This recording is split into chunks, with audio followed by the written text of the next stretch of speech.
The majority of people believe that love conquers hate, and that's not true.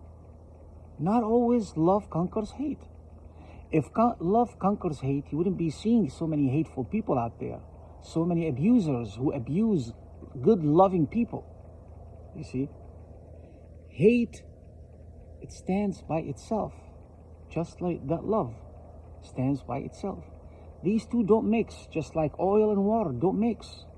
You see that?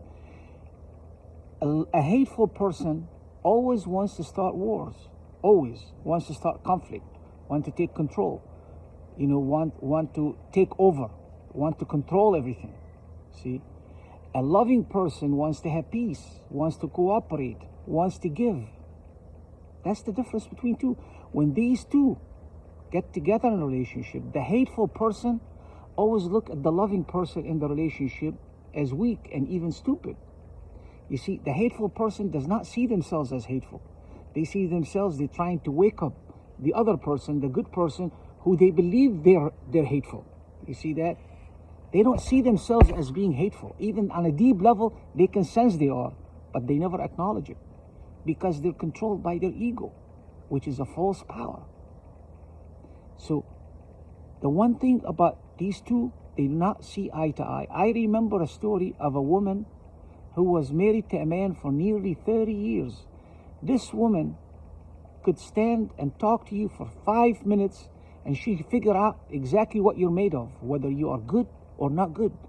But yet, she stayed with a hateful man for nearly 30 years. How can you explain that?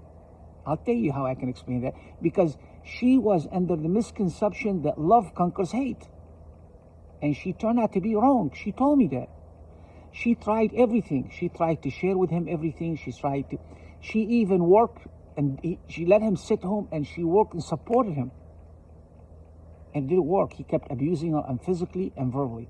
And she kept staying thinking that love conquers all and she's going to change him or reform him. A hateful person is never reformed. The only way you can reform a hateful person is if they reform themselves on the inside on their own. Otherwise, you're wasting your energy and everything with that person. Because the more you begin to love them, the more they're going to hate you. And they're going to abuse you.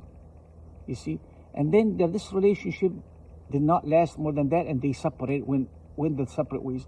But this woman never gave up on the idea that love conquers all.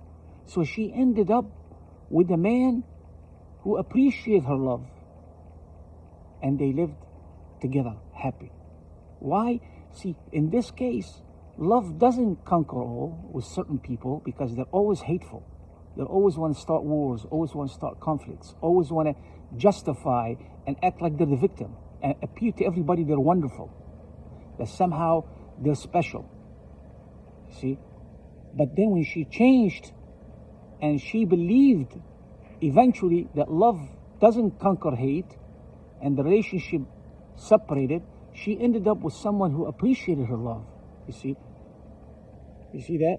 So the message I'm sending in this video, if you believe that love conquers all and you're sitting and taking abuse for years or months or days, whatever, and the person is not reforming on their own, you're wasting your life with that person.